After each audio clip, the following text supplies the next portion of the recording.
حفاظت فرمائے ہے کہ میں پیسے لے کر کے سارا خرید لوں گا، ناممکن ہے۔ اسی لیے ہم نے کہا یہ دو عبادتوں کا مجموعہ ہے۔ ارے ہندوستان سے کتنا پیسہ خرچ کر کے تم یہاں آتے ہو؟ اللہ تبارک و تعالیٰ یہ 5 دنوں میں عرفات کے میدان میں رگڑے گا۔ یہ دیکھیں حکومت نے حاجیوں کے لیے کتنی سہولت کے لیے یہاں پر ٹرین لگتا ہے، مینا، عرفات، مزدلفہ میں ٹرین۔ ارے اللہ کے نبی کے زمانے میں ٹرین تھی؟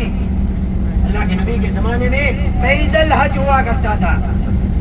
آج ہے کوئی پیدل حج کرنے والا جس کی فضیلت اللہ کے نبی نے بہت اونچی فضیلت رکھی ہوئی ہے؟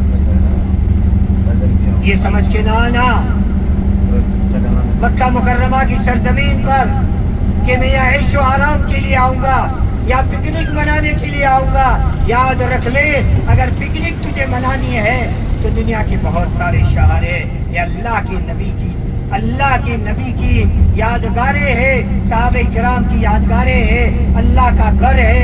اللہ نے اس کو حدود احرام کو محترم کر، قدر کرو گے اللہ بار بار اس جگہ کی زیارت تمہیں نصیب